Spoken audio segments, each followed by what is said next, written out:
E estamos de volta com o BBcast, o seu podcast de automobilismo e outras nerds. No episódio de hoje vamos falar sobre o review do GP da Alemanha. E aqui comigo eu tenho a Débora Santos Almeida. Olá, amigos, sejam bem-vindos a mais este podcast. E bom, vai quebrando, Senhor, toda a maldição e feitiçaria, em nome de Jesus. Quebrando todas as maldições e feitiçarias pra cima do Sebastian Vettel, que esse foi exatamente um GP de descarrego dele. Mas não aconteceu o mesmo com o Nico Hülkenberg, não é? O pacto foi selado no GP da Alemanha do ano anterior. O caso do Hülkenberg já é um pouco mais trágico, né? Porque com certeza foi usado sangue de freiras virgens do Nepal, que o cara não vai chegar no pódio tão fácil, nem mesmo em uma corrida caótica, onde tudo indicava que ele iria ao pódio. Bom, como vocês perceberam, já foi dito, nós vamos falar sobre o GP da Alemanha, um GP que foi sensacional já nos treinos livres, onde que a gente teve toda uma surpresa de liderança da Ferrari, mas antes de adentrarmos, em mais detalhes, vamos agradecer aos nossos apoiadores, todos aqueles que contribuem mensalmente com o Boletim do Paddock. Lembrando a todos que no post da edição do BBcast tem um banner convidando vocês a conhecer, a nossa campanha na plataforma Apoies. Nossa campanha de auxílio de financiamento coletivo e contínuo está auxiliando bastante o Boletim do Paddock no pagamento aí do servidor e também de outros plugins que nós utilizamos no site, na manutenção do site e também no crescimento do nosso portal. E como vocês veem, podcast. Hoje, para vocês terem uma ideia, já é o nosso segundo podcast gravado. Pela manhã gravamos um especial da Fórmula E com a Cíntia Venâncio, Sérgio Milani e com o Arthur do Aprix News, que vai ao ar nos próximos dias. Então, muito obrigado aí aos nossos apoiadores, que são Ricardo Banniman, Maia Barbosa, Eliezer Teixeira, Luiz Félix, Arthur Felipe, Thiago Bullet, Rafael Celone, Will Mesquita, Antony Santos, Rogério Froner, Helena Lisboa, Cássio Machado, Carlos Del Valle, Bruno Vale, Eric Nemes, Bruno Shinozaki, Alberto Xavier e Will Bueno. Obrigada a todos os nossos apoiadores. Fica aqui o convite para vocês que estão escutando este podcast. Não deixem de conferir a nossa campanha de financiamento contínuo e coletivo na plataforma do Apoie-se. Nós pretendemos trazer um canal no YouTube, mas para isso, nós precisamos do auxílio de vocês com essa ajuda no pagamento do Apoie-se. Então não deixem de se juntar aos nossos apoiadores e ter o nome de vocês citados aqui no podcast, bem como nos vídeos do YouTube, assim que a gente tiver um canal.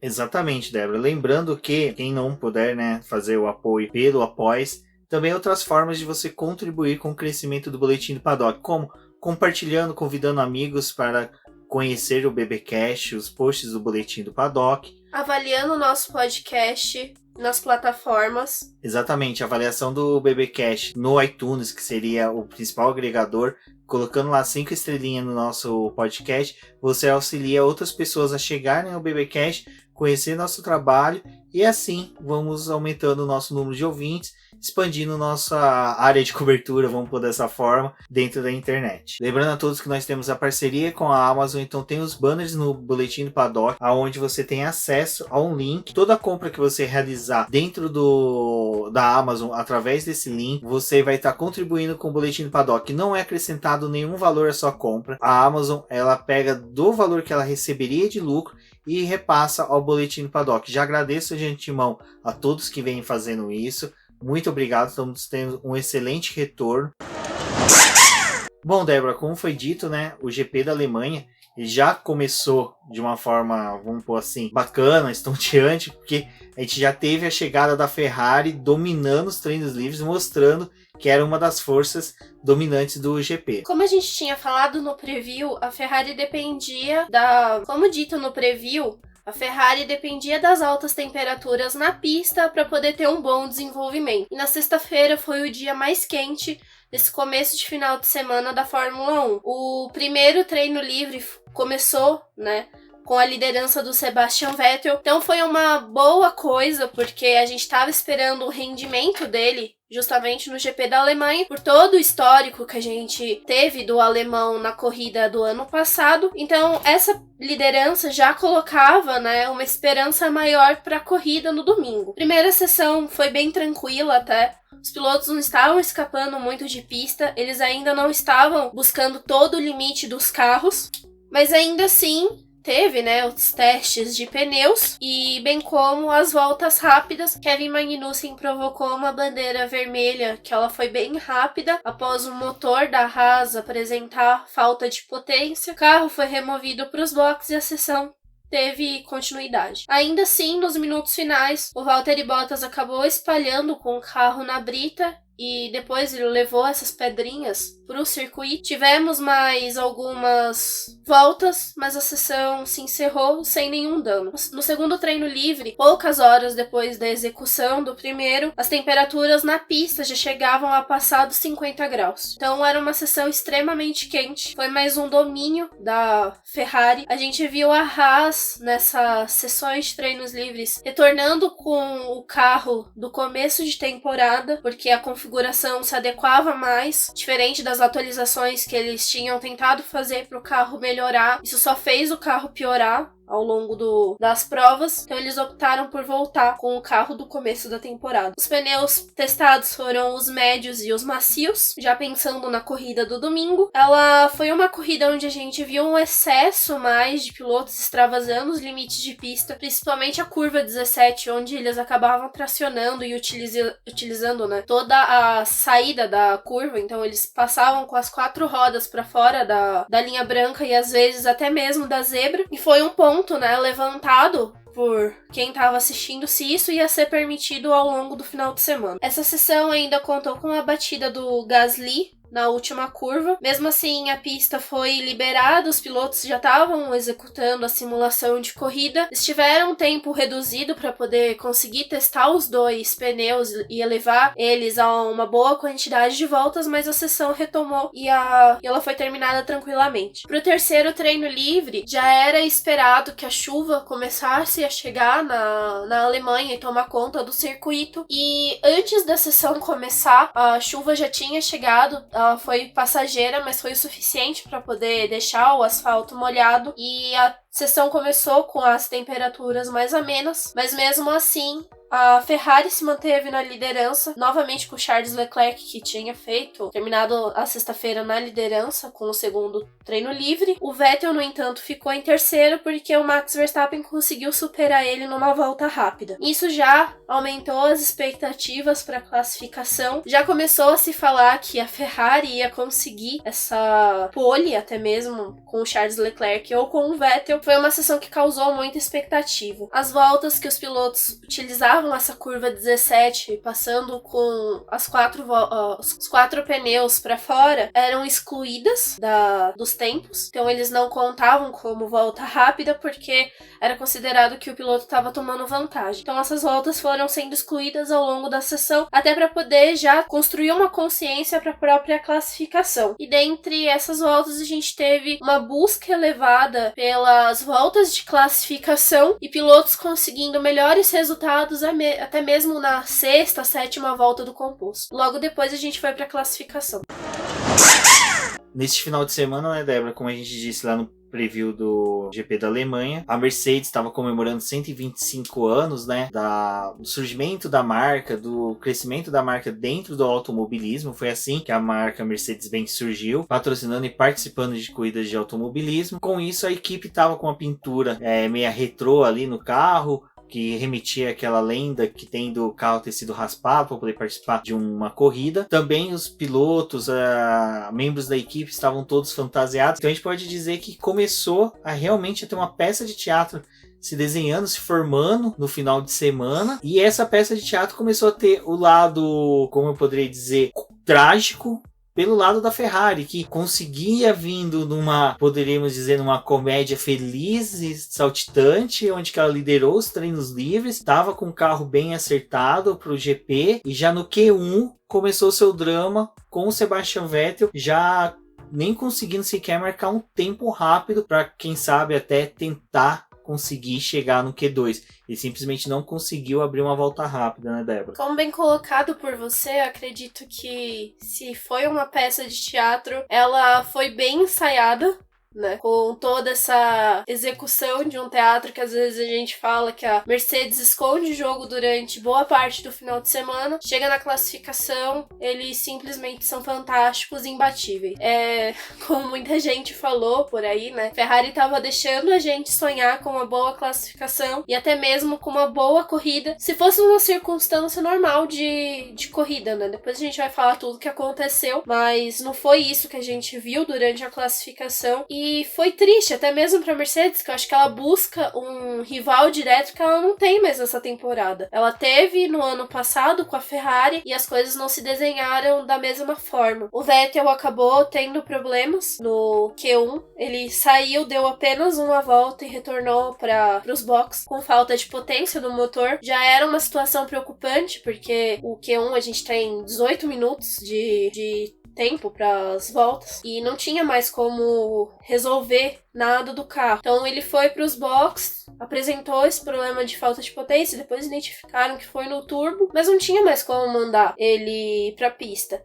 E ali a gente já estava entregando, né, de balde uma possível pole pro Hamilton, até mesmo pro Bottas, porque tava se perdendo um piloto para poder disputar aquela primeira posição. Q1 ainda assim foi bem movimentado, até mesmo no box da Ferrari, né, porque eles estavam tentando consertar e resolver e não tinha como. O Leclerc passou bem pro Q2, mas a gente viu a eliminação, por exemplo, do Lando Norris, que é um piloto que já é mais frequente, pelo menos no Q2 e até mesmo no Q3. Uma eliminação do Alexander Albon, que também é um piloto que tá mostrando uma constância na Fórmula 1, diferente até mesmo do Kvyat, que não... A gente costuma ver ele, né, ficando nesse Q1. George Russell ficou em 18º, com Robert Kubica em 19º. A Williams estava testando uma nova atualização para o carro nesse final de semana, onde eles trouxeram um novo assoalho, uma diferente configuração para as aletas laterais. E depois disso, né, com a eliminação também de Sebastian Vettel em 20º, nós tivemos o segmento pro Q2. Bom, né, Débora? Já no Q2, a gente já começa a ter a disputa de quem não quer de forma alguma permanecer ali. E normalmente são pilotos bons, são pilotos grandes. Nos últimos tempos, nas últimas corridas, nós observamos carros como da Renault, Alfa Romeo e até mesmo McLaren brigando para não ficar no Q2. Já tivemos um piloto da McLaren no Q1. Restava Carlos Sainz a tentar salvar a equipe inglesa, mas a nossa surpresa, eu acho que do Q2 foi a chegada do Lance Stroll, que ele normalmente era um dos pilotos que residiam ali no Q1, e a chegada dele até o Q2 teve toda uma movimentação de demonstrar de como o carro, até mesmo da Racing Point, casava bem com esse circuito. Até mesmo você, nos nossos bolões de apostas, indicou, né, o Sérgio Pérez como sendo um bom piloto, porque esse conjunto da Racing Point que vinha da Force India sempre se deu bem no traçado alemão. E não só isso, né? O Sérgio Pérez ele tem um bom histórico em ficar na 10ª posição da corrida. Então foi algo que a gente até ressaltou no preview e trouxe, né, de fato, para as nossas apostas feitas aqui. E seguindo no Q2, infelizmente a gente teve a degola do piloto italiano Antonio Giovinazzi, porque ele vinha, a Alfa Romeo vinha bem no final de semana, né? Parece que o motor Ferrari realmente gosta de calor. Foi uma constância, né, da Alfa Romeo. E era o que a equipe, aí a gente aponta aqui várias vezes, que eles precisam da chegada até o Q3 para poder ter um desenvolvimento de corrida melhor. Então, a eliminação do Giovinazzi até que foi pequena, porque ele foi empurrado ali por pilotos como o Pérez, o Hülkenberg, estavam ali tentando chegar ao Q3 e um 11º lugar não foi ruim para ele, ruim apenas para a equipe que não conseguiu levar os dois carros para o Q3. Outro também que retirou ele ali do Q3 foi o Grosjean, que realmente aí também é uma outra surpresa ter ido ao Q3, mas os eliminados do Q2 foi o Antonio Giovinazzi, Kevin Magnussen, que, como foi dito pelo Burt, eu salvo engano, pelo Giafone, é apelidado como um imã de desgraça e atribuições a deuses negativos, tudo que acontece na Fórmula 1. A chegada da Haas, né, no Q2, na verdade no Q3, né? Chegada da Haas no Q3 fez parte dessa volta da atualização, né? Da configuração do carro, onde fez realmente diferença para a equipe retornar com o carro que sim, estava tendo um desempenho muito melhor do que eles estavam conseguindo, né? Pelo menos com o resultado das 2 últimas provas. Esse desenvolvimento da Haas fez realmente diferença, trazer o carro anterior, né, as configurações anteriores, pelo menos analisando as 2 últimas provas do time. Como dito, após o Kevin Magnussen, nós tivemos Daniel Ricciardo, que segue no inferno astral dentro da equipe francesa, sobre realmente a Renault gastou, né, o dinheiro na contratação da Daniel Ricciardo, que realmente ela perdeu aquela linda configuração que ela tinha em Barcelona. Isso é uma coisa que a gente vem, uma constante que a gente vem ressaltando dentro da BBcast, que na pré-temporada a Renault foi uma equipe que surpreendeu, demonstrou que seria competitiva. Uma quarta força. E desde então não tem sido nada. Simplesmente é patético a presença da equipe no grid. E não só isso, ela conta com acaso. Ela conta com outras equipes não indo bem, ela conta com falhas dos outros, porque ela não consegue manter uma constância que era o que a gente esperava, né? Com a pré-temporada. Exato, e é uma coisa que a gente vem falando, a gente vê muita gente também ressaltando, falando sobre a permanência do Binotto, mas o Cyril é outro também que deve viver com a corda no pescoço, porque simplesmente ele, por mais que seja, ele tem que dar muito mais respostas a muito mais pessoas do que o próprio Binotto, porque o Binotto, que seja, ele caiu de gaiato no navio nesse presente momento da temporada, tipo 2019.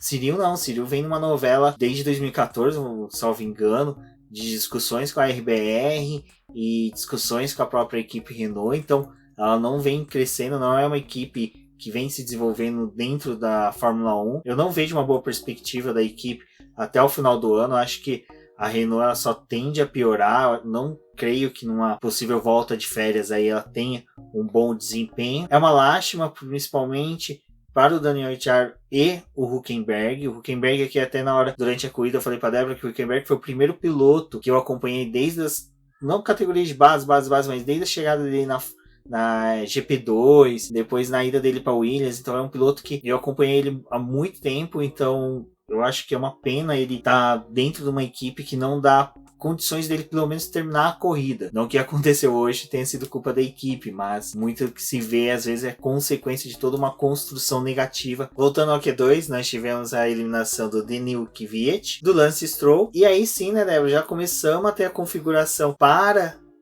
o Q3, onde passaram Lewis Hamilton, Charles Leclerc, Pierre Gasly, Valtteri Bottas, Max Verstappen, Kimi Raikkonen, Carlos Sainz, Nico Hülkenberg, Grosjean e Sérgio Pérez. Q3 foi mais movimentado, a melhor aposta era justamente nos pneus macios. O Hamilton não perdeu tempo para poder buscar essa volta dele, então ele e o Bottas foram os primeiros pilotos a deixarem os boxes, aqueceram os compostos. O Bottas cravou 1:12.222 e o Hamilton bateu o tempo dele com 11.767. O Verstappen conseguiu se encaixar na segunda posição com 1:12.113. O Bottas foi automaticamente empurrado para a terceira posição. O Gasly era o quarto com o Sainz em quinto. O Pérez, o Raikkonen e o Hülkenberg permaneceram mais tempo nos boxes porque eles não iam ter um jogo de pneu a mais para poder disputar 2 voltas rápidas na classificação. E nisso, né, Débora, a gente começou a ver que a bagunça que estava do lado do carro do Sebastian Vettel,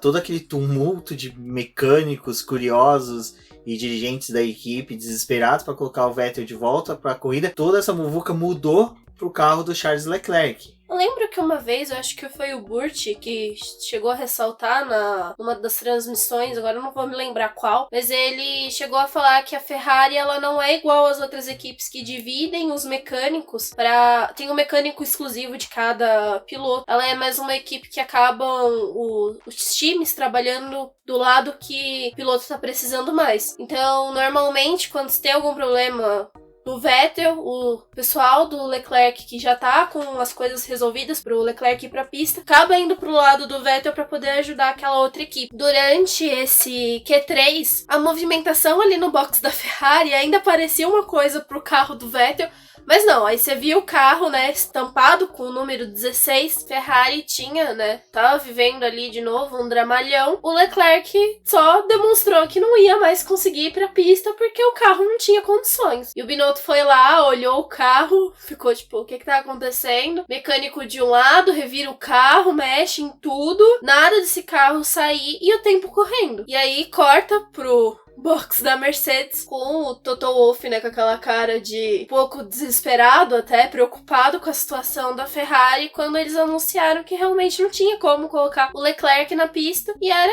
classificação era aquilo, pra Ferrari tinha acabado. Além da cara do Toto Wolff de desolação, vamos pôr dessa forma, tinha o Jean Todt, ex-chefe de equipe da Ferrari. Acredito que o Jean Todt devia estar se roendo por dentro, com vontade de ir lá dar uns tapas no Binotto, falar: Binotto, saca a varinha mágica e conserta esse carro agora, porque simplesmente... Se você é o Harry Potter, vamos fazer a Ferrari voar, bruxão. Exato, porque olha, é triste realmente, é aquilo, o Lewis Hamilton já se manifestou nesse sentido de que ele queria uma Fórmula 1 mais competitiva. O Toto Wolff, ele sempre fala, virou até piada dele falar que a Ferrari está mais forte, mas só que é uma demonstração também de preocupação daquela pessoa que sabe quem é o adversário, que ele sabe que quando a Ferrari vier realmente forte, não vai ser tão fácil segurar. Então tem toda essa questão que envolve você ver realmente as duas Ferraris ficarem fora da briga da pole. É ruim, porque todas essas condições se desenhavam realmente daquilo tudo que a gente vem falando, para uma pole da Ferrari, seriam as duas Ferraris largando da primeira fila, então seria uma corrida bem competitiva, com as duas Ferraris partindo da primeira fila. Foi uma infelicidade, uma fatalidade que aconteceu ali. Eu acho que é a melhor forma de expressar isso. Então, é só torcer, né, para que tudo se arranje dentro da casa da Ferrari. Eu acho que o próximo GP é um GP muito mais para cumprir tabela, vamos pôr assim, porque o foco agora é pegar as férias, trabalhar bem para poder retornar para Spa buscando bons resultados. Eu falei, né, no Twitter que eu não queria ficar parecendo uma viúva do Arrivabene, mas apesar dele, né, quando a Ferrari afastou ele do cargo de chefe de equipe, ter falado que ele é o cara do marketing, a gente tava precisando de uma pessoa que soubesse lidar melhor com o time, não sei o que, e fizeram toda a troca brusca de tirar ele, colocar o Leclerc e todas as decisões que a Ferrari tomou, e agora não me parece uma decisão sábia, porque é uma das coisas que se ressalta muito sobre o Binotto, que ele tem um conhecimento muito grande de motor, mas eu não vejo ele como aquele cara que consegue lidar com os dois pilotos que ele tem. A gente já tinha falado nisso, que a Ferrari não tem a visão de pista, não consegue lidar com os dois pilotos muito bem, não consegue trabalhar realmente em equipe, ela é muito só ela ali no grid, e o Binotto, infelizmente, ele não é o cara do marketing. A Ferrari também precisa de um cara que seja do marketing, mas que saiba lidar com os pilotos, saiba lidar com o carro. O Binotto, ele é um cara bom, mas ele precisa ter uma outra pessoa que case ali com ele o trabalho. Porque a gente fala, o Binotto, ele é o cara do motor, mas os motores nessa corrida não aconteceu. E é ruim porque a Ferrari tinha dado atualização nesse motor, eles trocaram o MGU-K para essa corrida, e chega ali na hora, o motor apresenta problema de falta de potência, o outro tem problema, né, no Leclerc foi com o tanque de combustível, que eu acho que eles não conseguiram abastecer o carro para poder fazer o resto da classificação, porque na classificação é colocado pouco combustível pro carro tá mais leve, dá as voltas. E falta cálculo, falta estratégia, e eu acho que talvez para um resto de temporada, se a Ferrari tá pensando em crescer, não seria ruim admitir que não está bom com o Binotto e não simplesmente se livrar dele e arrumar uma outra pessoa para poder jogar a bucha, mas talvez colocar ele com uma outra pessoa que pudesse coordenar melhor a equipe e dividir esse fardo. Bom, mas pra gente finalizar o resultado da pole, o Hamilton manteve o 1:11.767, a volta foi muito boa, nem ele mesmo conseguiu reduzir os setores dele, foi tudo amarelinho. O Bottas até arriscou, mas tempo também foi mantido, e o único que podia dar uma cutucada ali no inglês era o Verstappen, mas também não se concretizou, e o grid foi mantido dessa forma, com o Hamilton largando na primeira posição, seguido pelo Verstappen, com o Bottas na terceira posição. Bom, Débora, já iniciamos domingo com chuva. Apesar de que já era uma previsão, né, de que teríamos uma possibilidade de chuva no domingo, a chuva que amanheceu no circuito alemão foi uma chuva forte. A região ali é uma região, ela é bem parecida, eu acho que com o que a gente vê em algumas regiões do Brasil, onde que você tem uma sequência de dias de calor, de repente você tem um dia com uma chuva bem forte. Foi o que aconteceu na região de Hockenheim. Os stories que chamou bastante a atenção, né, no Instagram foi da Mariana Becker. À noite ela tava numa cidade próxima da onde ia acontecer a corrida, e ela falou, olha, já começou a chover. Mas não era chuvinha, era uma puta de uma chuva grossa, com raio pra todo lado. Então já tava criando aquela expectativa, né, pra corrida do domingo, só por essa madrugada que já tinha começado com chuva. Bom, Débora, e iniciando, né, o GP com chuva, na largada a gente já teve, assim, eu acho que uma coisa que a gente tinha antigamente era o piloto que largava ao lado do Max Verstappen, ele tinha que se preocupar, porque o Max Verstappen ele era um piloto aguerrido, né, disputava a posição. Eu acho que atualmente o piloto que tem que se preocupar na largada com o Verstappen é quem tá atrás, porque simplesmente o Max Verstappen está com o costume de não largar. Ele simplesmente engata ré, ou simplesmente começa a querer mudar a estação de rádio, porque ele simplesmente tá ficando, ou é uma tática já pré-estabelecida dele, ele largou aquela tática anterior de que tinha que demitir e readmitir o Kvyat, e agora ele tá com uma tática para vencer corridas, onde que ele tem que ter uma largada muito péssima. Lembrando que antes da prova realmente começar, né, a largada, o safety car deu 3 voltas com os pilotos em pista. Foi uma coisa questionável se ia ter a largada com o safety car, ou se o safety car ia recolher e ia ter a largada normal. Mas eles fizeram essas 3 voltas para poder fazer um reconhecimento de pista. O spray estava muito alto. Quem vinha atrás não tinha visibilidade, os pilotos estavam reclamando sobre isso, mas optaram por fazer a largada normal depois dessas 3 voltas. A chuva ainda estava caindo. Eu até tinha falado antes da largada que o Verstappen ele tinha posicionado com o carro meio de ladinho, como se ele fosse embicar com o carro para jogar para cima do Hamilton, já tentando pegar essa primeira posição ali na primeira curva. E teve a largada, o Hamilton saiu, o Verstappen ficou parado, até parecia que o carro dele tava com algum problema, sei lá, tinha apagado. Ele demorou um pouquinho pra poder ter reação, realmente ele foi jogando o carro pro lado, mas ele acabou perdendo a segunda posição e caiu pra quarto. Contrapartida, atrás do Hamilton, né, e do Verstappen nessa configuração de largada, tinha o Bottas e o Gasly. Gasly também foi anulado nessa largada. O Raikkonen tesourou, foi parar ali perto do Bottas, até teve uma disputa dos dois. O Raikkonen tomou a terceira posição com o Verstappen em quarto. Nem mal tínhamos, né, engolido a primeira garfada das primeiras voltas ali, com o Verstappen perdendo posições, o Vettel já começando a galgar algumas posições. A gente simplesmente dá um onboard do Sebastian Vettel, tem uma visão de um carro da Force, olha aí, já ia soltando Force India novamente, da Racing Point, planchado na parede. O Sérgio Pérez, né, veio a bater na terceira volta, infelizmente para tristeza dos nossos bolões, onde que a gente apostou no Sérgio Pérez. Pois é, a gente falou, né, colocou ele lá em 10º, confiou, ele já tinha entregado o que podia na classificação, mas é uma coisa que eu quero ressaltar antes da gente dar continuidade nesse programa, vários pilotos apostaram as fichas, pegaram todo o bolinho de sorte e jogaram na classificação, porque a corrida foi um desastre para vários deles. A gente teve uma classificação onde os pilotos brilharam, assim, simplesmente tivemos pilotos brilhando, outros nem tanto. Sérgio Pérez veio... Aquaplanou, né, na reta. Assim, foi uma aquaplanada já com pouca água, mas infelizmente houve a batida dele. Tivemos a primeira entrada do safety car, e aí é que começa uma questão que a Rafaela do Garoto da F1 levantou, que foi a questão das decisões, aonde que cada piloto pautou a sua corrida dentro de decisões. Fiquem agora com o áudio dela, aonde ela veio fazer sua participação especial no BBcast, e fiquem agora com a Rafaela do Garota da F1. Olá, Olá, ouvintes do BBcast. Quem tá falando com vocês é a Rafaela, da Garota F1. E eu fui convidada mais uma vez pelo Rubens e pela Débora para comentar um pouquinho sobre a corrida com vocês. E que corrida foi o Grande Prêmio da Alemanha? Eu até pensei quando eu recebi esse convite, o que eu vou falar em tão pouco tempo? Porque foi realmente uma corrida que a gente vai ter o que comentar pro resto das nossas vidas. Então eu decidi por resumir tudo em uma palavra. E foi decisão. Decisões equivocadas, decisões certeiras, fizeram com que o resultado fosse o que fosse.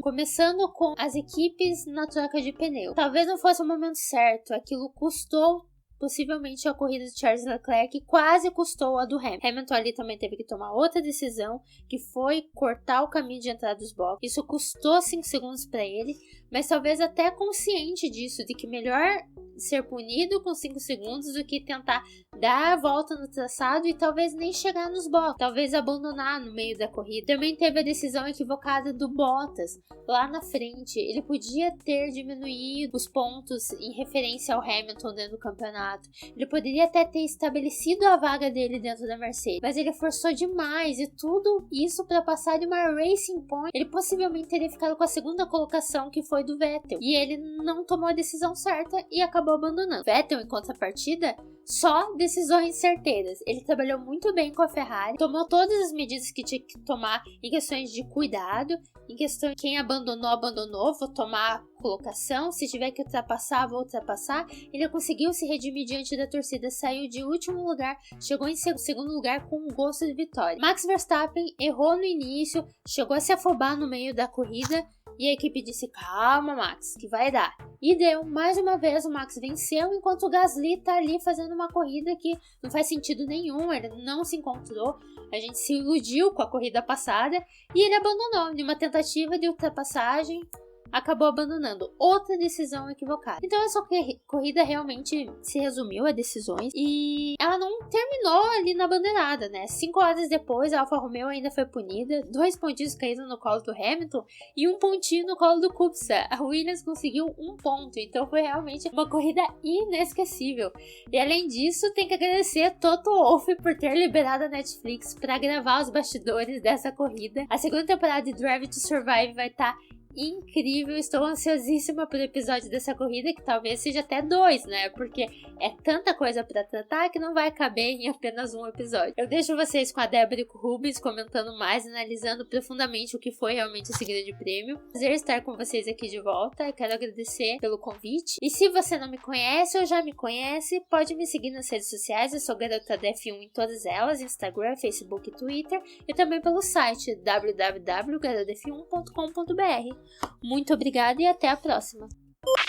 Fica o meu agradecimento para Rafa por ter participado desse programa.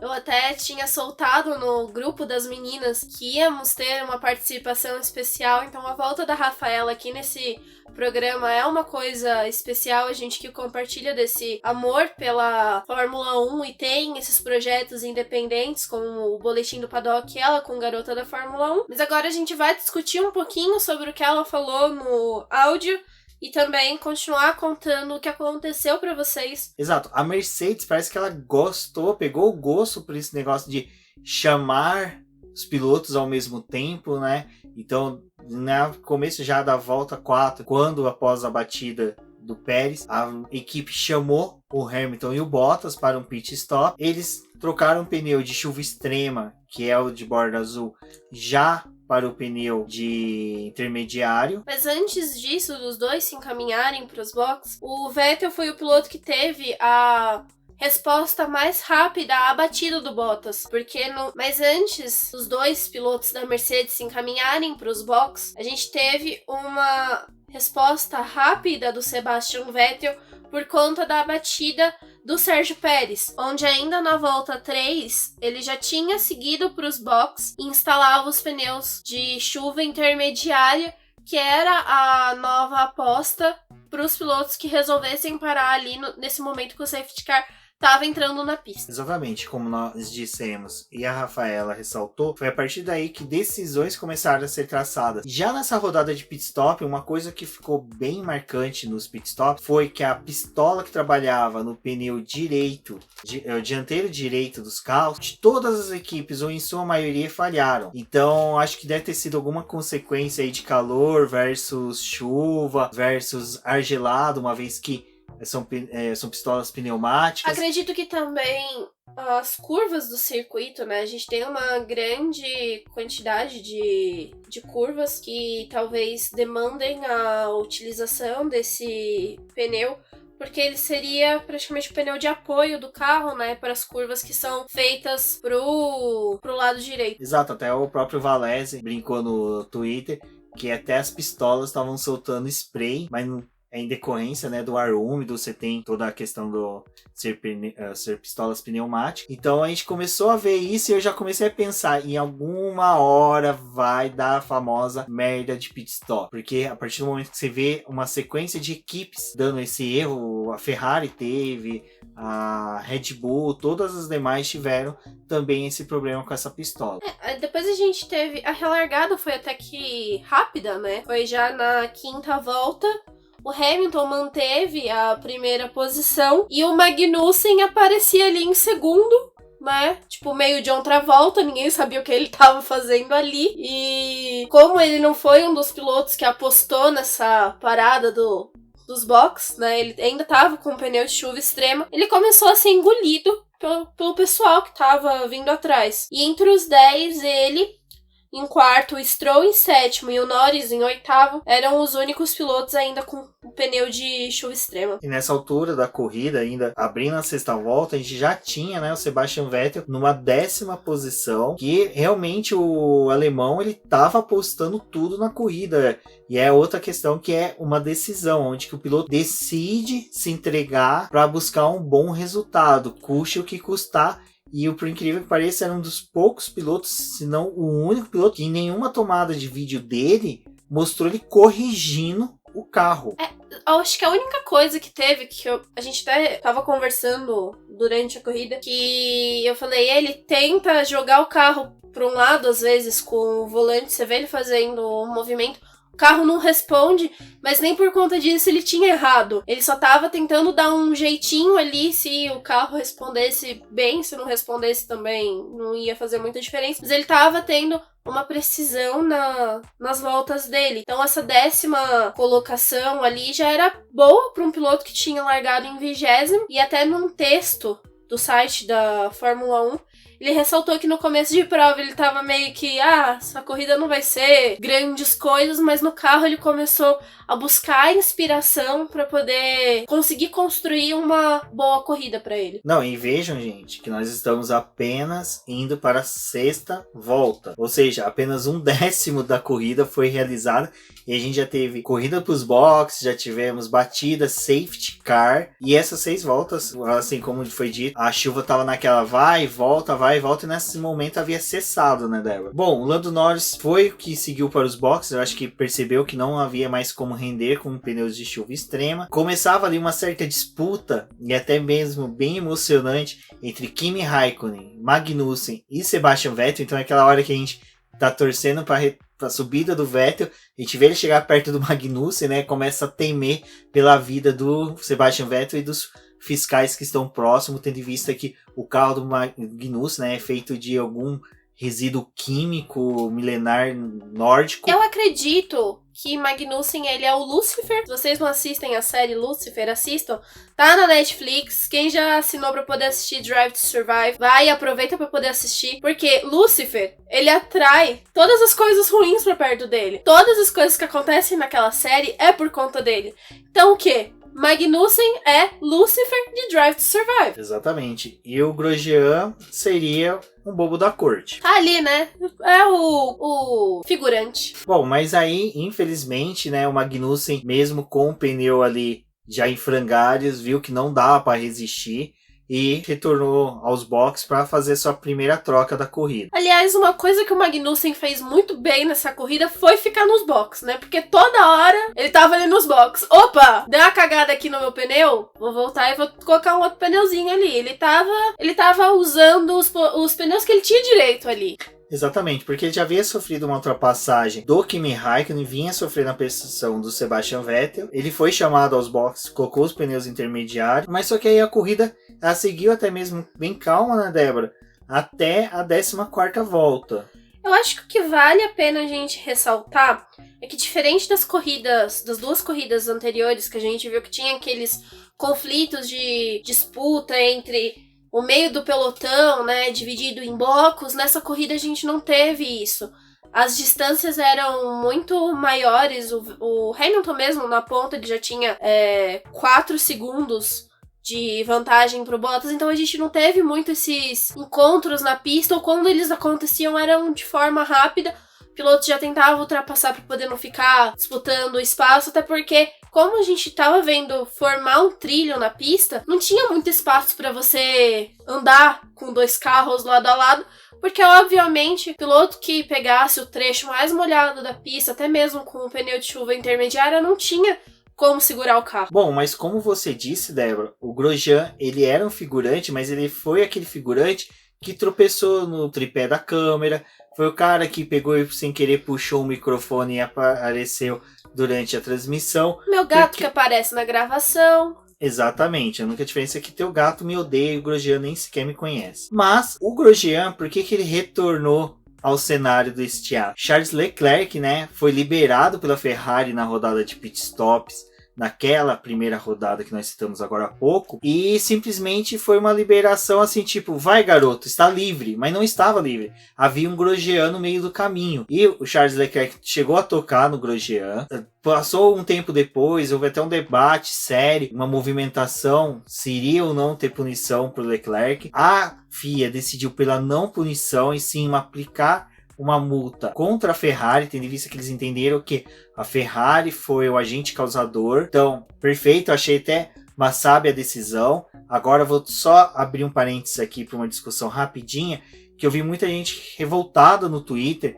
Como puniram o Max Verstappen em Mônaco e não puniram o Charles Leclerc nessa corrida? Bom, existe uma diferença básica em que o que o Max Verstappen fez e o que o Leclerc fez. O erro foi na hora de você aplicar a penalidade. Lá em Mônaco, aplicar a penalidade no Max Verstappen com a desculpa que a equipe soltou ele em cima do carro, tal. Ali, a aplicação da penalidade foi correta, contudo, a argumentação deveria ter sido: o Max Verstappen persistiu na presença ao lado do Bottas, nem tanto jogou o carro para cima do Bottas para tentar fechar ele, até mesmo furando o pneu, salvo engano, do Bottas, e que foi muito mais grave do que o Leclerc fez. O Leclerc, ele simplesmente, ele bateu, ele deu aquele opa, e manteve a linha dele, deu espaço pro Grosjean.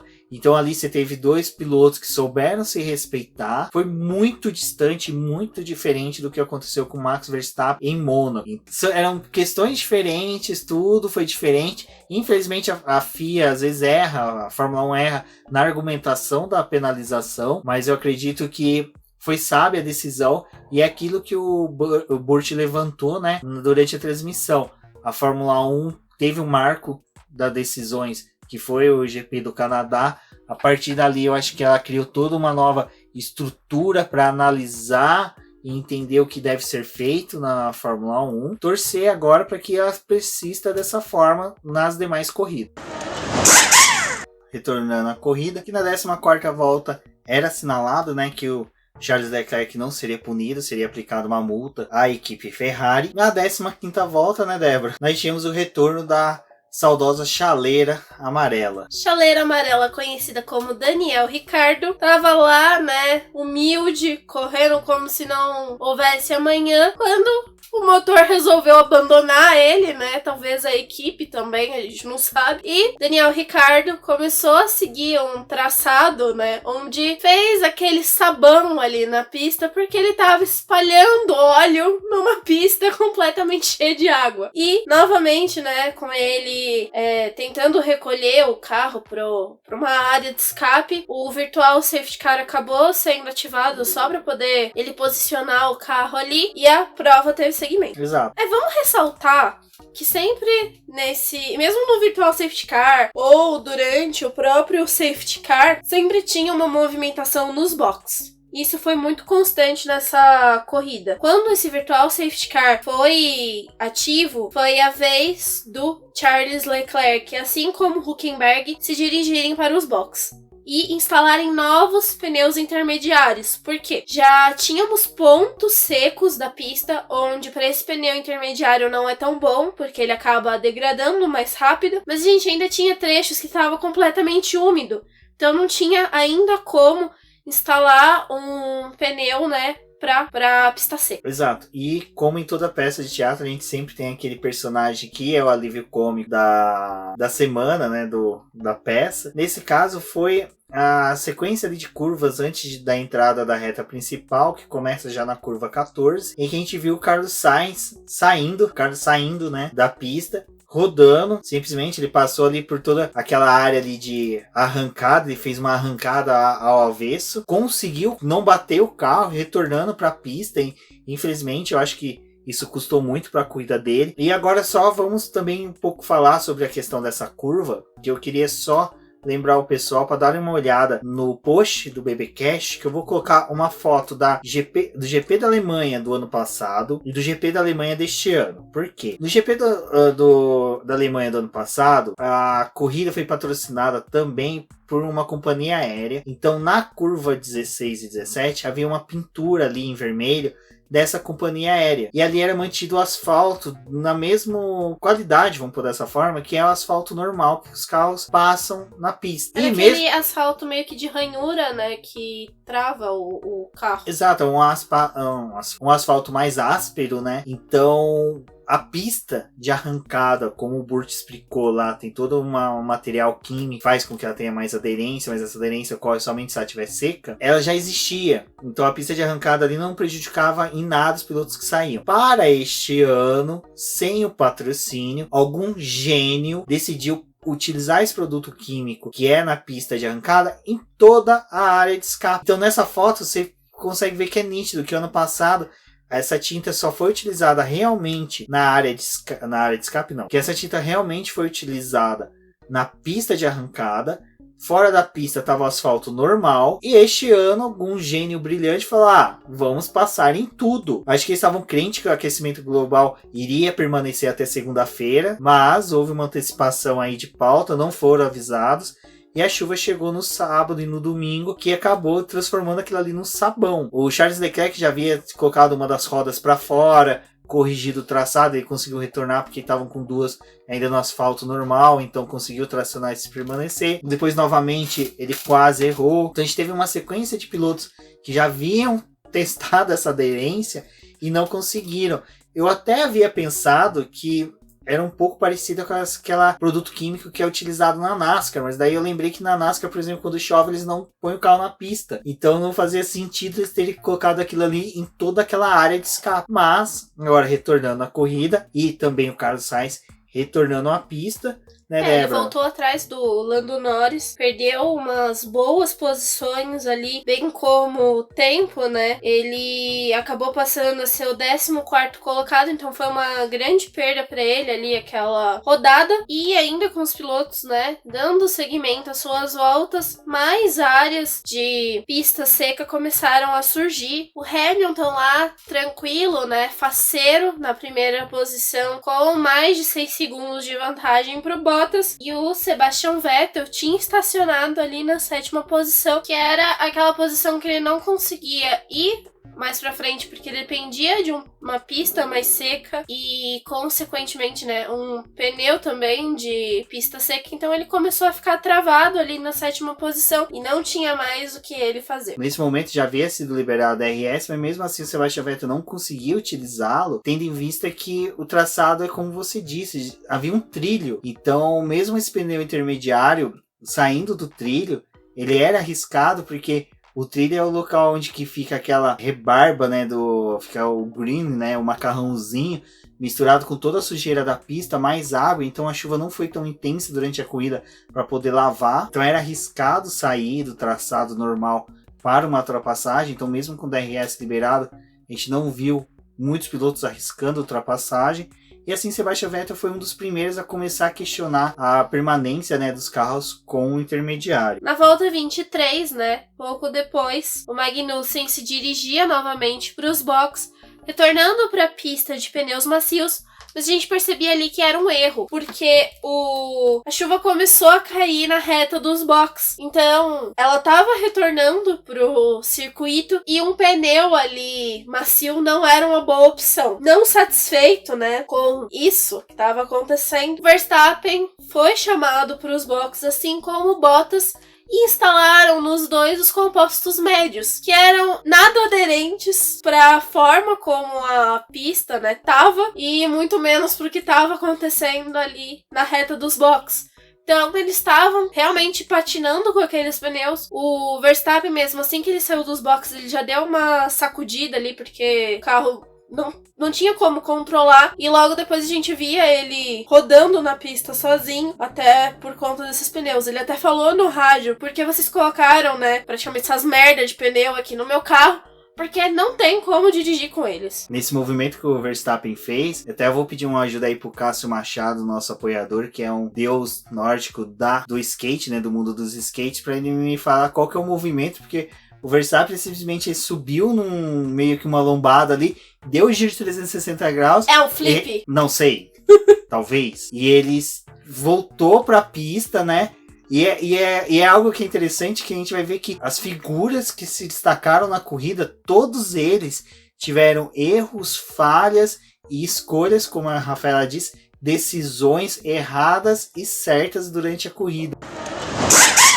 Cerca de 2 voltas depois, o Max Verstappen viu que não era possível se manter na pista com esses pneus e foi chamado mais uma vez para poder se dirigir para os boxes. Assim como o Bottas também, já na volta 26, precisava fazer essa troca e pelo onboard dele dava para poder ver que estava impossível guiar com o carro. Ele quase acertou aquele conezinho de referência que tem para a entrada dos boxes e ele estava completamente com o carro solto ali, né? Era inviável continuar guiando. A melhor alternativa foi o retorno para os compostos intermediários e a gente teve mais algumas voltas ali no piso molhado. Ainda nisso a gente teve a entrada do Virtual Safety Car por conta do Lando Norris, que abandonou. O Hamilton teve uma parada que não foi tão boa e o Leclerc, né, trouxe novamente uma emoção ali para a prova durante a volta 29, onde a gente tinha a imagem do Hamilton indo para os boxes e o Leclerc batendo. Só que a batida dele era o alvoroço, né, do pessoal, porque eu acho que todo mundo ali achou que era o Vettel, tipo, era uma Ferrari que tava batendo. Ninguém tinha se atentado a quem era. Até que, né, depois, quando focaram no carro do Leclerc, a gente viu finalmente que era ele, e novamente aquela imagem dele colocando a mãozinha dentro do capacete e xingando e puto com o que ele tinha feito, mas ali, né, ele virou passageiro na curva 17, que era essa curva que a gente teve problema durante os treinos livres dos pilotos ultrapassarem, depois na classificação, né, com volta anulada, e finalmente a gente chegou no domingo com ela, né, o Burt até falou que era como se eles estivessem deslizando no gelo, e ele acabou fazendo, né, quebrando o carro ali, não tinha como ele retornar. Até tentou, né, que foi um erro gritante dele, né, que foi aquela patinação dele na brita, porque se você é um piloto com um pouco mais de experiência e acompanhou o Kimi Raikkonen, você sabe como é tirar um carro da brita. Kimi Raikkonen, ele não acelera o carro na brita, ele vai tirando o carro cautelosamente, deslizando lateralmente, porque se você acelera o carro ali, a chance de atolar é muito maior. Que o Kimi Raikkonen nos treinos livres, né, ele visitou as britas, eu acho que deve ter sido alguma tentativa dele de recordar os períodos de rally, bem como testar a profundidade da brita. Não testou ela durante a corrida, mas Charles Leclerc, foi aquilo que você falou, né? Foi surpreendente porque os microfones da transmissão captou primeiro o grito da torcida, aí de repente você vê a imagem, que é a primeira que aparece, tem no post do texto que a Débora fez sobre a corrida. Então era uma imagem que você via o carro de trás, então você via um capacete meio branco, o número tampado, você, puta merda, Vettel de novo. Eu pensei que ele ia descer do carro, se fosse o Vettel, ia subir pra arquibancada e ia ficar tomando cerveja ali, tipo, ó, desisti, entreguei. Mas, infelizmente foi o Charles Leclerc, que era um piloto que vinha bem na corrida, ele tava numa crescente atrás do Verstappen, na busca pelo Bottas, então foi uma lástima. Ele tava numa quarta colocação, né? Era uma quarta colocação que ele vinha diminuindo a distância tanto pro Verstappen e consecutivamente para o Bottas. Então era um piloto que tinha grandes chances aí na corrida. Corta para segundos depois, o Hamilton errando no mesmo ponto, ele passando pelo carro do Leclerc que tava ali paradinho, enfiando o carro no muro, quebrando a asa, né, dianteira, e ele simplesmente jogou o carro, atravessou a pista, foi lá, cortador de grama, passou pela grama e foi pros boxes. Aí, né, a gente teve a farofa na Mercedes, porque a Mercedes, sim, ela não é intocada, ela erra. A gente teve mecânico chutando o pneu, mecânico botando a mão na cabeça, era fogo no parquinho. O Hamilton era aquele meme do cachorro sentado na cadeirinha com fogo pegando em volta. O que tá acontecendo? Aí vai, pega pneu, não é aquele pneu, joga o pneu lá porque não é aquele, aí traz o pneu, aí dá aquela batidinha pro pneu entrar. Porque lembrando, não bastasse essa troca de pneu caótica, ainda teve problema na pistola. Exato. Eu acho que aquele piloto aquele mecânico que ficou correndo de lado pro outro, era tipo o Scooby-Doo. Se você tirasse o capacete, era o gordinho da Williams. Simplesmente eu acho que ele gostou das fantasias, ele tava lá no box da Williams, nada vai acontecer hoje. A gente vai ficar em último mesmo, vou lá pra Ninguém Mercedes.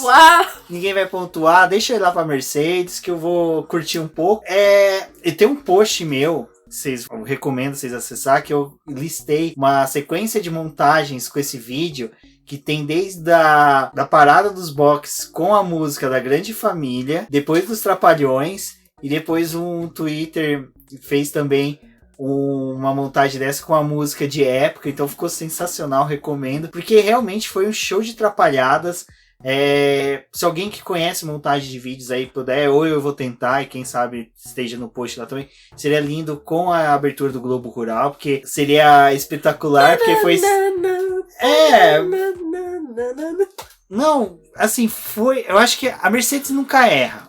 Quando eles erram, teve a história de que o Toto Wolff contratou uma companhia de teatro para instruir eles, para fazer todo o figurino. Mas só que eu acho que ele me pegou uma companhia de teatro de comédia. Falou assim, vem cá, faz o figurino. Eles deram para eles, porque simplesmente foi uma sequência de erros tremenda. E foi naquele aplicativo de coisas para casa.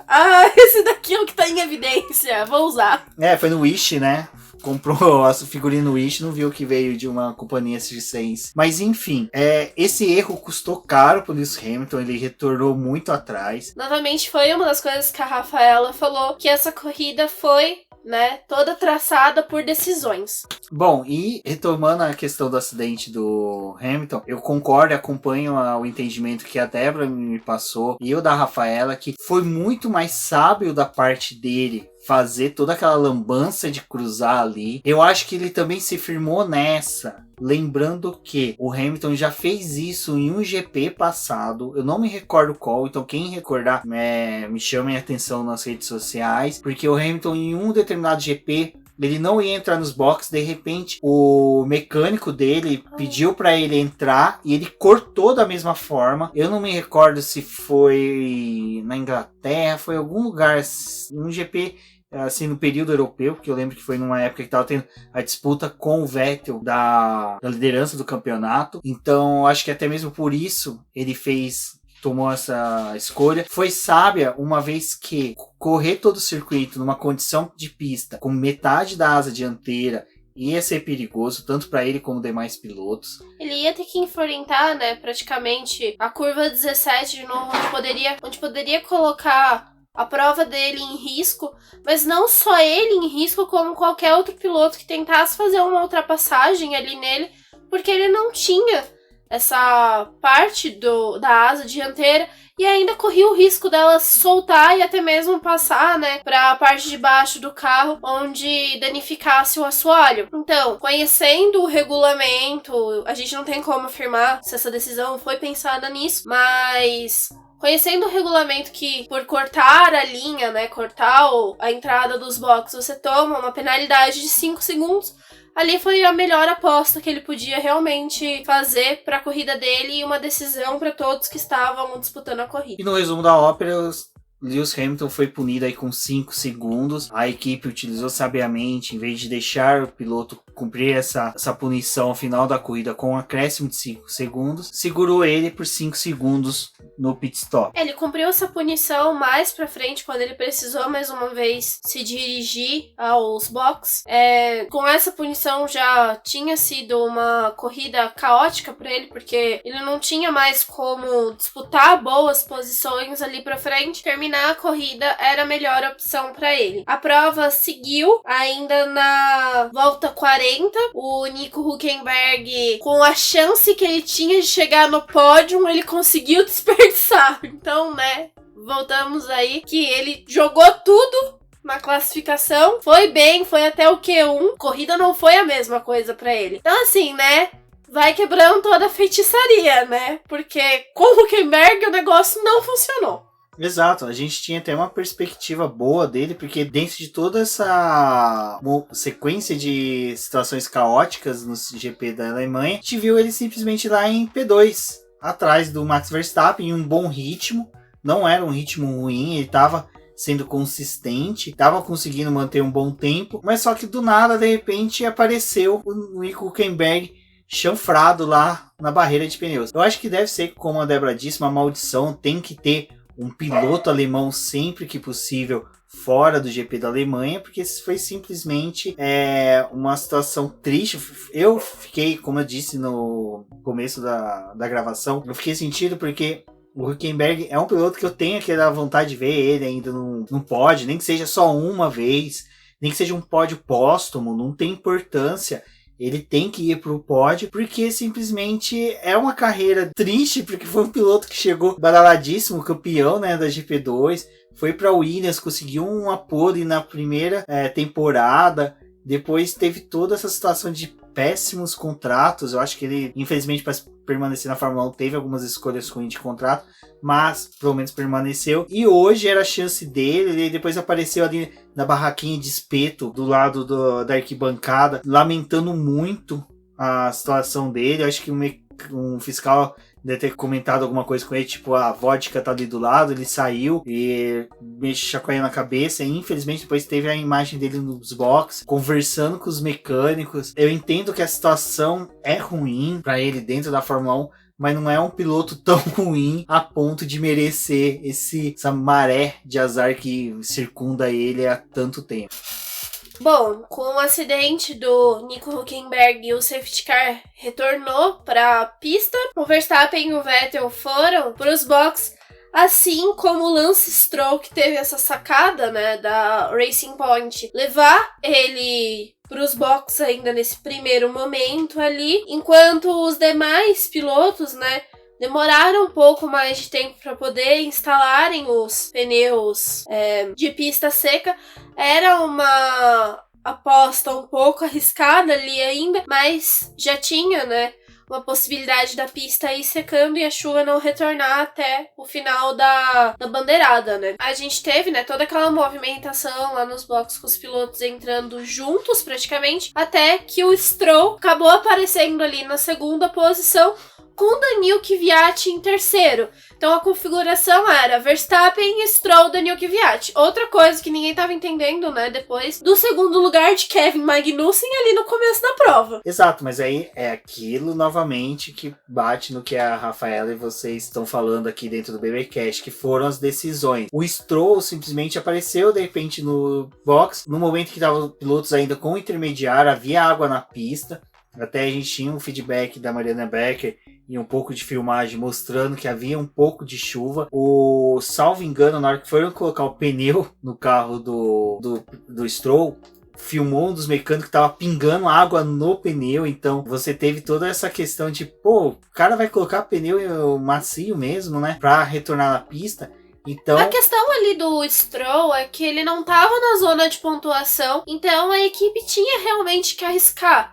Era terminar uma prova fora da zona de pontuação ou tentar partir pro tudo ou nada. E foi a melhor escolha que eles tiveram ali, porque eles arriscaram, deu certo. Apesar de ser aquela coisa, né, duvidosa, colocar um pneu de pista seca num piloto que, né, às vezes é marcado por acidentes, mas não, ele conseguiu controlar o carro ali, foi aproveitando que a pista foi secando para poder se manter, né, numa boa posição. Outro que também eu acho que é um destaque aí na corrida, que fez uma hora, eu até brinquei com a Débora, fez uma trollagem, que seria algo bem sensacional se permanecesse dessa forma, foi o Antonio Giovinazzi, que em determinado momento da corrida marcou a volta mais rápida, e ele estava em 13º lugar. Então eu achei aquilo ali muito legal, porque eu fiquei pensando assim, já pensou, acontece das condições de pista piorar, ninguém conseguia baixar o tempo, e esse maledetto desse italiano me capita a bendita do ponto extra, e fica com ele lá em 13º lugar.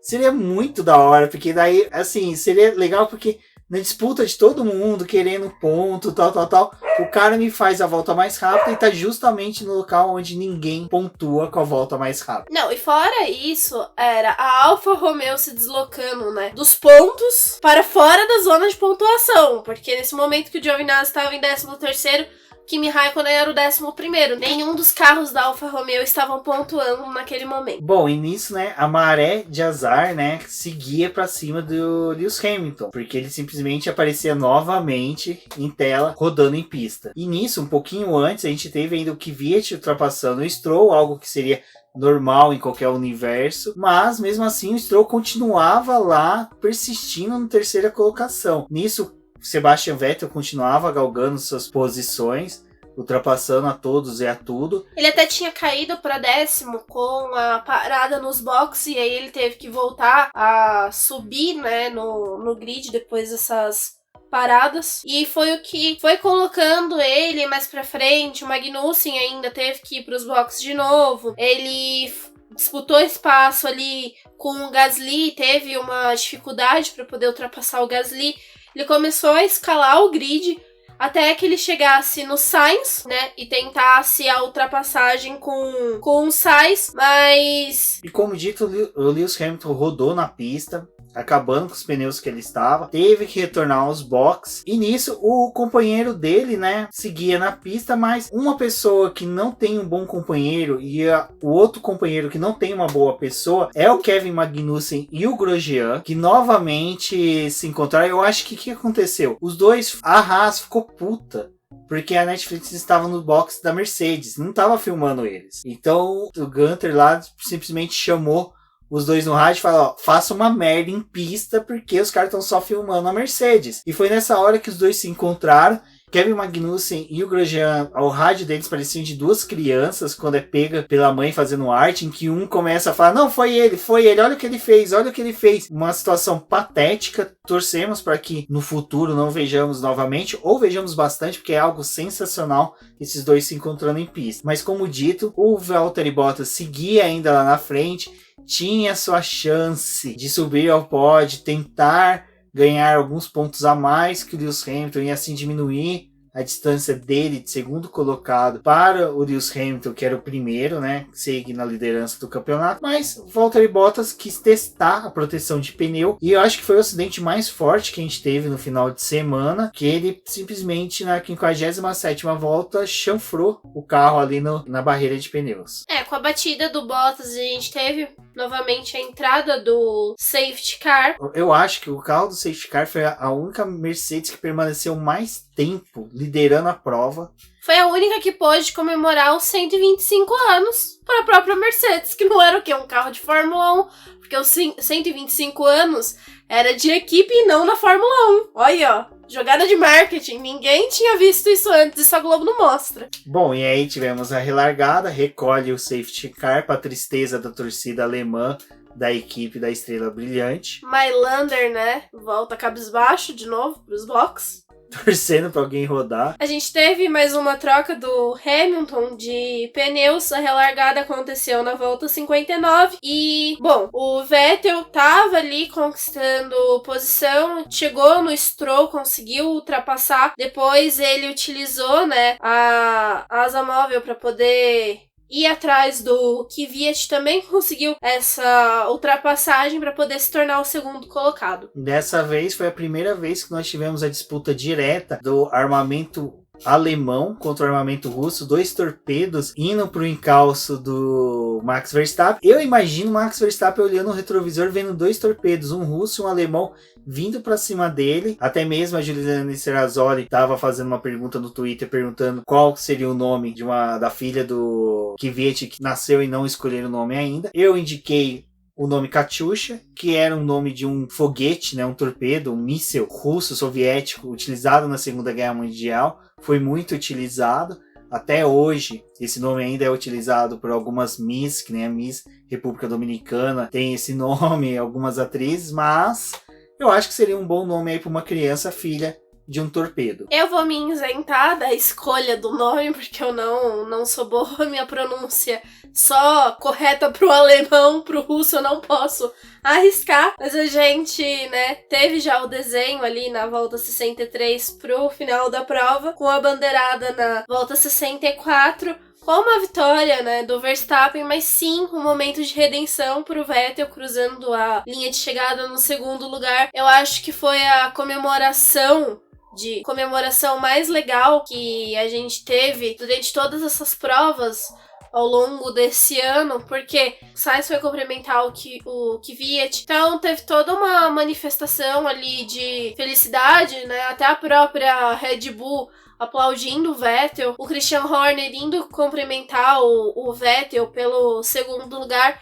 Eu acho que era o segundo lugar que eu tinha falado ali durante a classificação que não precisava ser uma vitória do Vettel, mas sim uma boa corrida para ele. Exato, nessa comemoração nós vimos também o Kvyat sendo cumprimentado por todos, foi cumprimentado também pelo Christian Horner e o Helmut Marko, mas naquele momento eu acho que o Kvyat estava muito mais falando: me chame novamente, porque um piloto que ficou totalmente apagado e nem chegou a cruzar a linha de chegada foi o Gasly. Momentos antes da bandeirada, a gente teve um momento assim de alegria aos fãs do Vettel, porque simplesmente cortou por uma Red Bull indo para a área de escape. No momento a gente não conseguiu identificar, porque foi um lance de imagem muito rápido, mas retomando a imagem, a gente viu que o Gasly tentou ultrapassar o Albon. Não foi uma boa escolha dele, ele acabou batendo a dianteira dele no pneu do Albon, quebrou a asa, foi para debaixo do carro, furou o pneu, então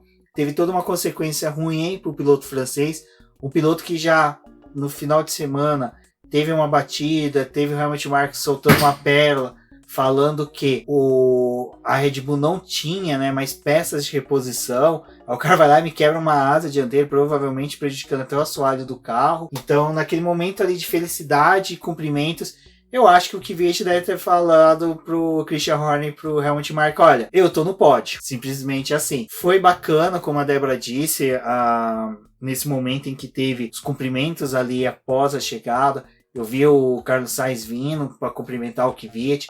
Os 3 pilotos no pódio foram 3 pilotos merecedores. Eu acho que o pódio da Fórmula 1 neste final de semana tinha que ser bem parecido com bateria de kart ou de algumas categorias de automobilismo no Brasil, que premiam os 6 primeiros colocados, porque o Stroll, o Sainz e o Albon fizeram uma corrida excelente. Foram 3 pilotos que mereceram destaque.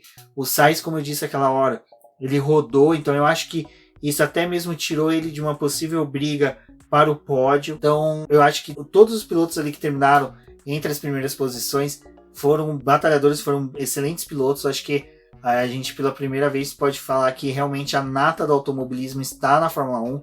Até mesmo o nosso contestado Robert Kubica, depois de 5 horas, descobriu que conseguiu oferir o primeiro ponto para Williams na temporada. Eu acho que isso conseguiu dar um gás aí um pouquinho a mais para ele dentro da equipe. Mas como a Débora disse, eu acho que o destaque do pódio, da festa, fica realmente para o Sebastian Vettel. no BBcast anterior, no preview, eu falei que ele não precisava exatamente de uma vitória, ele precisava sim de uma excelente corrida, de um excelente resultado. Eu acho que mesmo que ele tivesse a vitória hoje, ela poderia ser muito mais circunstancial pela quebra ou pela perda de algum piloto. Não foi por briga, foi por que ele foi aguerrido. Foi bom que ali naquele acidente foi o Gasly, não foi o Verstappen, porque senão o Vettel também teria uma vitória que caiu no colo. Então acho que não seria legal marcar o retorno dele ao pódio, tudo com uma vitória que tenha caído do colo. Então, acho que sobre a corrida, né, Débora? Acho que fica essa questão do possível ressurgimento. Acho que muita gente contestou o Sebastian Vettel nos últimos meses, principalmente depois do GP da Inglaterra. Mas eu acho que o Vettel, ele é aquele piloto que, como eu disse anteriormente, ele precisa de bons resultados para se sentir confortável. Acho que Tem uma foto no final que saiu no Twitter, e eu vou colocar no post para vocês verem, que é o Sebastian Vettel indo embora da pista com o boné para trás, na garupa da moto do pai dele. Então, assim, você vê que é aquele relaxamento que um piloto precisa, é aquela tranquilidade que um piloto precisa. O Sebastian Vettel é um piloto muito caseiro, ele é muito família. Então eu acho que isso ajuda bastante. Aquilo que eu falei anteriormente do Lewis Hamilton dançando com o afilhado dele, é muito próximo disso que o Sebastian Vettel fez. O relaxamento de um piloto quando está bem é um excelente sinal de que ele está em condições de disputar. O Hungaroring será, eu acho que uma corrida muito mais, como eu disse, para cumprir tabela, porque é uma pista travada, uma pista que há pouca disputa de posições. A Ferrari vem com atualizações, então eu acho que o Sebastian Vettel ainda pode ter um destaque, mas eu acho que ainda não vai ser o GP que a gente vai ver ele em toda a sua essência. Eu acredito que vai ser muito mais em Spa. Eu acho que os resultados dessa corrida serão colhidos em Spa. Hungaroring, como eu disse, vai ser só cumprimento de tabela. Eu quero ressaltar 3 coisas antes da gente partir para o momento em que a gente falar para vocês a situação do campeonato. Uma das coisas é essa leveza que o Vettel faltava para ele. Ele não tá confortável com o carro que ele tem nessa temporada, porque ele é um carro que é muito solto a traseira e ele preferia que não fosse dessa forma o carro, então algo que ele não se adaptou nessa temporada, então falta pra ele. Faltava realmente esse momento de ter uma redenção, e essa redenção precisava acontecer na casa dele. Foi uma ótima corrida com todo o que a gente pautou aqui, que teve várias coisas para poder determinar esse segundo lugar dele. Realmente uma vitória em cima de uma perda de outro piloto não era tão legal se fosse o Verstappen ali que tivesse batido. Foi um pódio que a gente realmente gostaria de ver, com uma mistura de equipes com possibilidade de terminar bem a prova. Até mesmo se a gente tivesse visto, sei lá, um Stroll no terceiro lugar, ia ser legal, mas acho que por todo o contexto do final de semana, da Ferrari tendo a perda ali durante a classificação, depois segundo lugar do Vettel, foi algo muito legal de se ver. A imagem que fica desse GP é o Vettel sorrindo no pódio. Eu acho que tinha muito tempo que ele não sorria da forma tão verdadeira como ele demonstrou nessa corrida, porque foi realmente uma corrida de lavar a alma. Outra coisa que eu quero ressaltar é a respeito do Hamilton, porque ele falou que ele não estava se sentindo bem. Ele é um piloto que ele sempre se justifica nas redes sociais quando ele tem uma corrida ruim. Eu não vejo isso como uma forma de querer agradar a todos, mas é uma forma dele mostrar, né, para os fãs: olha, que vocês estão aqui me apoiando, aconteceu isso e isso na corrida. Então é algo que ele acaba sempre destacando. É no Instagram pessoal dele, então quem segue às vezes é o Sans. Tem aquelas pessoas que seguem porque não gostam, que é uma forma de ir atacar ele, mas discordo totalmente desse posicionamento de perder o tempo para poder ir criticar um piloto dessa forma. Mas ele pontuou que ele não estava se sentindo bem, que ele passou mal durante o final de semana. Ele estava com um incômodo que não estava fácil para ele guiar aquele carro, então ele justifica um pouco dos erros e das coisas que aconteceram, até por conta dele de tá doente. E imagina, se coloca no lugar, né, se é ruim você ir para um escritório passando mal.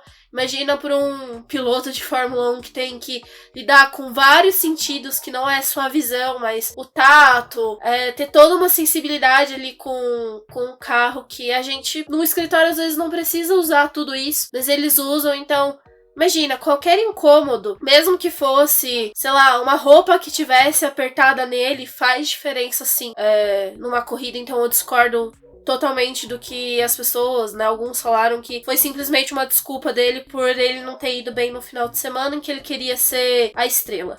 Eu acho que não tem nada a ver uma coisa com a outra. Terceira coisa que eu queria pontuar é o fato da filha do Daniil Kvyat ter nascido, né?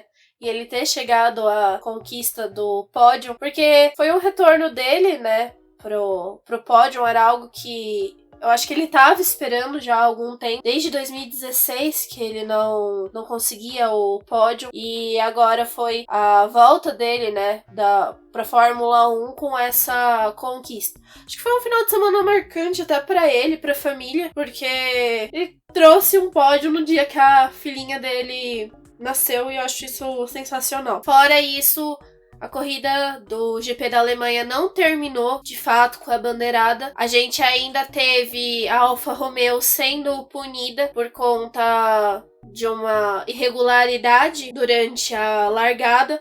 Os dois carros receberam uma punição de 30 segundos. Então, o Kimi Raikkonen e o Giovinazzi, que tinham terminado na sétima e na oitava posição, respectivamente, acabaram perdendo, né, essa pontuação.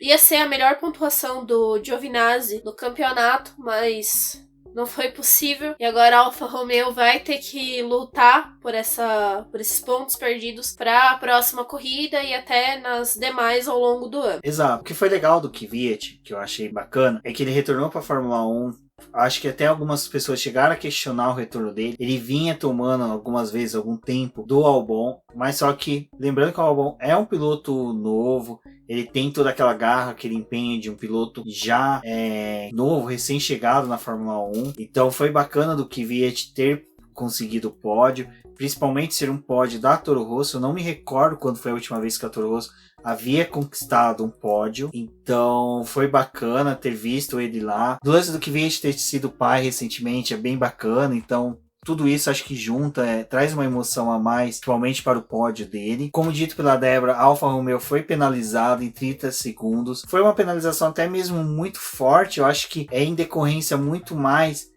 pelo fato da equipe ter infringido uma regra, e regra técnica, uma regra que realmente assim, ela não é tão visível para todo mundo, para os comissários. Eu não lembro de uma punição dessa ter acontecido.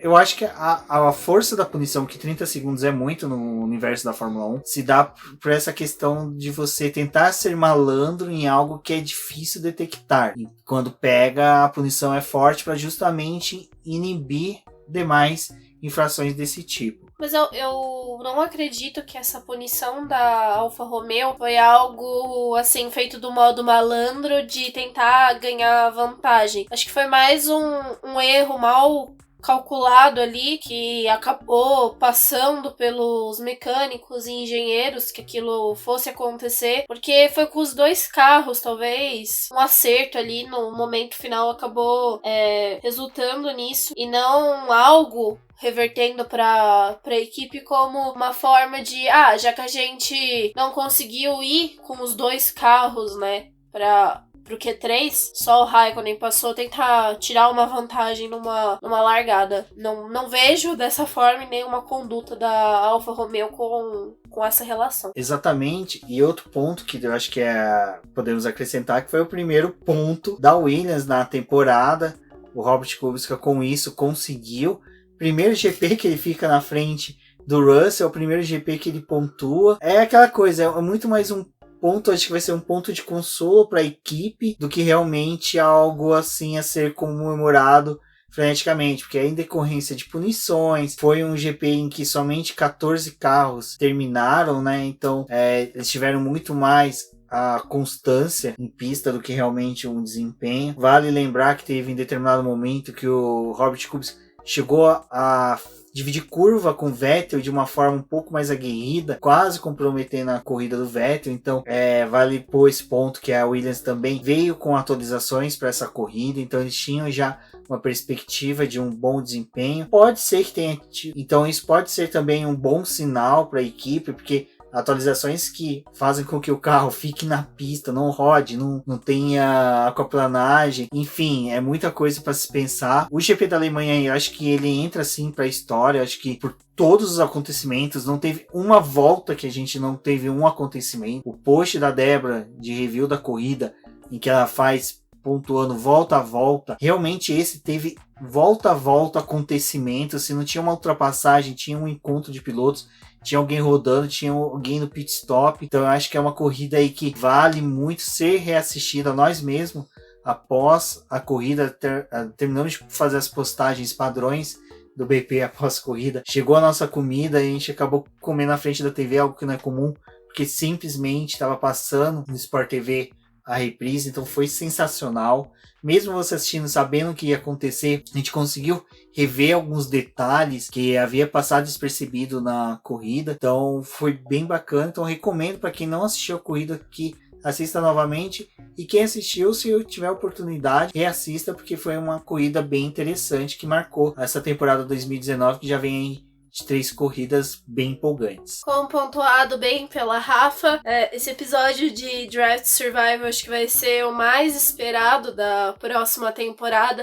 Essa semana a gente teve de fato, né, a confirmação e que vai ter sim essa produção, ela só vai chegar no próximo ano. Fica aí a expectativa, né, dos fãs da Fórmula 1 e, de modo geral, tudo que aconteceu. Mas agora é aquele momento que a gente passa para vocês o review do campeonato de pilotos e também o de construtores. Rubens vai começar com o de pilotos. Bom, o de pilotos, acho que um destaque que nós temos aí vai ser o polonês Robert Kubica, que alcança o primeiro ponto dele. Com os pontos perdidos pelo Giovinazzi, ele volta para um ponto, então os dois dividem ali a 18ª posição com um ponto, apenas 7 pontos atrás do Grosjean. Sérgio Pérez, que, como dito, tinha chances de pontuar, está lá agora na 16ª posição. O Albon, que fez uma excelente corrida, está em 15º com 15 pontos. Hülkenberg jogou para fora da pista junto com o carro, pontos valiosíssimos, está na 14ª posição com 17 pontos. Magnussen, que conseguiram, né, as duas Haas pontuar nesse GP, está na 13ª posição com 18 pontos. Quem tem também 18 pontos é o canadense Lance Stroll. O Ricciardo está com 22 pontos, mesma pontuação do Norris. Em 10ª posição está o Norris, em 11º Ricciardo. Na 9ª colocação, Kimi Raikkonen, que tem 25 pontos. Daniil Kvyat com a 3ª colocação e o pódio, ele conseguiu subir na tabela e hoje se encontra na 8ª posição com 27 pontos. Carlos Sainz, que teve uma boa corrida, terminando em 4º, foi um bom desempenho aí do espanhol, está com 48 pontos na 7ª colocação, bem próximo do Pierre Gasly, que mais uma vez deixou a desejar, está na 6ª posição com 55 pontos. Foi até interessante que com a saída do Gasly, ele sendo o último, ele lidera ele fecha, né, a planilha ali de pilotos. Então você tem um piloto da Red Bull na primeira colocação e em último, como ele abriu a última volta, o Pierre Gasly. Tá liderando alguma coisa, né? Charles Leclerc está em 5º lugar, com 120 pontos. Conseguiu aí perder valiosos pontos com a saída deles. A gente viu aqui agora vários pilotos que realmente perderam pontos. O GP da Alemanha foi navalhada para tudo quanto é que é lado. Pro Leclerc era a oportunidade de estar ali mais próximo do Vettel, que era o resultado que ele tinha obtido na corrida anterior. Exato. E o Sebastian Vettel, né, consegue ali permanecer na 4ª posição com 141 pontos, ainda brigando para alcançar o Verstappen, que já se firmou na 3ª colocação com 162 pontos, diminuiu e muito a vantagem que o Bottas tinha para ele, né, com 184 pontos. O Bottas está em 2º lugar, bem distante do Lewis Hamilton, que lidera de forma absoluta com 125 pontos. Tecnicamente, o Sebastian Vettel aí tem 2 vitórias praticamente assim, bem próximo de 2 vitórias de liderança. Então, se hoje terminasse o campeonato,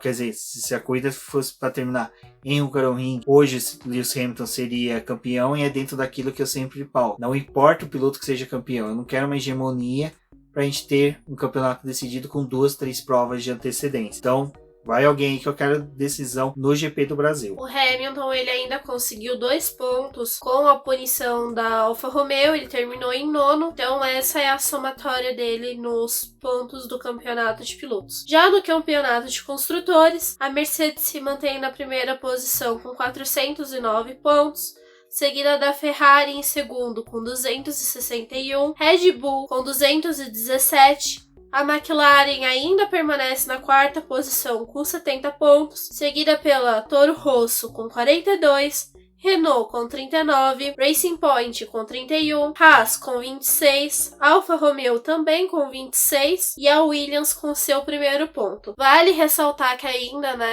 a Alfa Romeo vai tentar recorrer sobre a decisão. Eu acho difícil deles ganharem. A gente já tem, um histórico da Ferrari tentando e não sendo possível nessa temporada. Então, acho que esse resultado vai ser o que vai prevalecer para o GP da Alemanha. Em menos de 7 dias, a gente vai ter atividade novamente na pista no GP da Hungria. Retornamos já nessa quarta-feira, quinta-feira, com o preview sobre essa corrida, tanto o podcast quanto o nosso texto no site.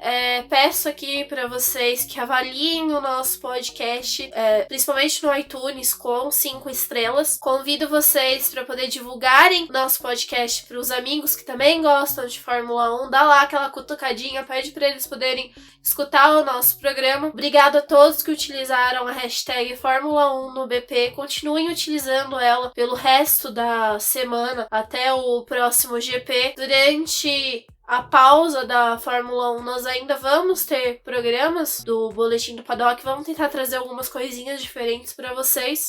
Esses são os meus recados. Eu vou me despedir aqui. Meninas que estiverem escutando o nosso programa, eu também convido vocês para poder entrarem no grupo de meninas no Girls Like Racing no WhatsApp. Se vocês quiserem, podem me chamar no Twitter como The Flowers. Nossas redes sociais Boletim do Paddock no Instagram, eu tô fazendo postagens lá diariamente. No Twitter como @diznoboletim. Eu sou a Débora e até a próxima. Obrigado a todos que ouviram o BBcast até aqui. Lembrando a todos da nossa campanha do financiamento coletivo e contínuo lá no Apoies. Solicitamos aí encarecidamente, quem puder dar uma visitada, dar uma conferida. Lembrando também da nossa parceria com a Amazon para compras adquiridas pelo link do BBcast. Lembrando a todos, como a Débora disse, independente das férias da Fórmula 1, nós continuamos trabalhando. Teremos aí ainda 2 etapas da Stock Car, sendo uma a mais importante de todas, acho que durante o ano, é a etapa da Corrida do Milhão, realizada aqui em Interlagos. Teremos também o BBcast com a temporada da Fórmula E, relembrando a temporada 2019, como dito, foi gravado hoje com o Sérgio Milani, com a Cíntia Venâncio e com o Arthur Vieira lá do Eprix, o Sérgio Milani da Fórmula E.us. Links deles também estarão nos posts. Recomendo a todos aí também que leiam os posts da Débora durante a semana. Vão se preparando que Hungaroring, como dito, tem atualizações da Mercedes e da Ferrari. Teremos aí ainda o resultado dessa novela da Alfa Romeo. Vamos saber aí o que vai ser o resultado do Gasly, dentro da Red Bull. Acho que tem muita coisa acontecendo na Fórmula 1. A Silly Season começa após o Hungaroring, mas eu acho que agora, ali nos bastidores, já tem bastante coisa sendo discutida. Um forte abraço a todos e até a próxima.